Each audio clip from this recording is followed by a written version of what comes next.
আসসালামু আলাইকুম। আজ আমরা মাইলস্টোন ট্র্যাজেডির চতুর্থ দিন অতিবাহিত করছি। জাতি এখনও এই শোক কাটিয়ে উঠতে পারেনি। যারা আপনজন, যারা ক্ষতিগ্রস্ত হয়েছে, তারা এই শোক আদৌ কাটিয়ে উঠতে পারবে কি না আমরা জানি না, হয়তো পারবে না। আমরা ইতিমধ্যে জেনেছি 32 জনের মৃত্যু হয়েছে, 8 জন খুব সংকটাপন্ন অবস্থায় আছে এবং 13 জনকে হাসপাতাল থেকে ছেড়ে দেওয়া হয়েছে। বাকিরা চিকিৎসাধীন আছেন।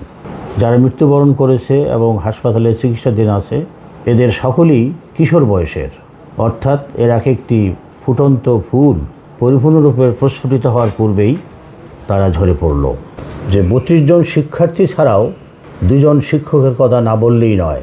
তার মধ্যে মেহরিন চৌধুরী, তার বিষয়টি সবচেয়ে আলোচিত হয়েছে। তিনি নিজের জীবনের ঝুঁকি নিয়ে শ্রেণীকক্ষে ঢুকে 20 জন শিক্ষার্থীকে বের করে দিয়ে নিজেই আগুনে পড়ে প্রাণত্যাগ করেন।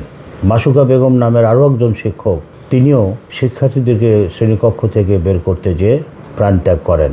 মাইলস্টোন ট্র্যাজেডির দুর্ঘটনা, প্রাণহানি, এর সব কিছুই বাস্তবতা।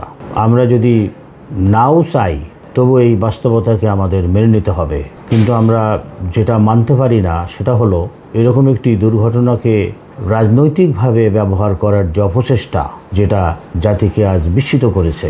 দুর্ঘটনার দিন মানুষ যখন উদ্ধার কাজে ব্যস্ত, মানুষ যখন আহত এবং নিহতদেরকে নিয়ে ছুটোছুটি করছে, এক হাসপাতাল থেকে আরেক হাসপাতালে তাদের চিকিৎসার ব্যবস্থা করা হচ্ছে, রক্ত সংগ্রহ করা হচ্ছে, এই সময়ে একটি গোষ্ঠী তারা পরিকল্পিতভাবে একটি গুজব প্রচার করে যে মৃতের সংখ্যা গোপন করা হচ্ছে। আমরা খুব সহজেই বুঝতে পারি যে এই দুর্ঘটনাটা কোনো মার্কেট প্লেসে হয়নি, এই দুর্ঘটনা কোনো রাস্তাঘাটে হয়নি, এটি হয়েছে একটি শিক্ষা প্রতিষ্ঠানে, যেখানে প্রত্যেকটি শিক্ষার্থীর নাম, ঠিকানা, মোবাইল নম্বর প্রতিষ্ঠানের কাছে সংরক্ষিত আছে।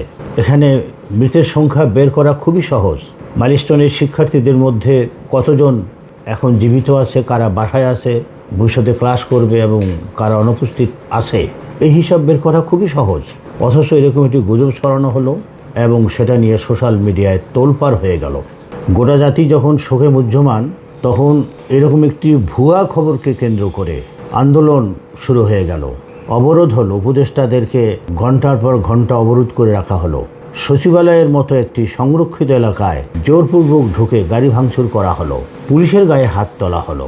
এই ঘটনা কখনোই কাম্য না, এটা কখনোই মেনে নেওয়া যায় না। আমরা যদি কথায় কথায় পুলিশের গায়ে হাত তুলি, তাহলে এই পুলিশ বাহিনী কি করে আমাদের দেশের আইন শৃঙ্খলা রক্ষা করবে? আমরা অনেক কিছু মেনে নিতে পারি, কিন্তু যে কোনো ঘটনাকে হীন রাজনৈতিক উদ্দেশ্যে ব্যবহার করা, দলীয় স্বার্থে ব্যবহার করা, ব্যক্তি স্বার্থে ব্যবহার করা, এটা খুবই খারাপ লক্ষণ। জাতি হিসাবে আমাদেরকে সচেতন হতে হবে। আমরা যদি দলীয় স্বার্থের ঊর্ধ্বে উঠতে না পারি, আমরা যদি ব্যক্তিগত স্বার্থের ঊর্ধ্বে উঠতে না পারি, তাহলে জাতি হিসাবে কখনোই আমরা একটি সুন্দর ভবিষ্যৎ গড়তে পারবো না। ধন্যবাদ। আল্লাহ হাফেজ।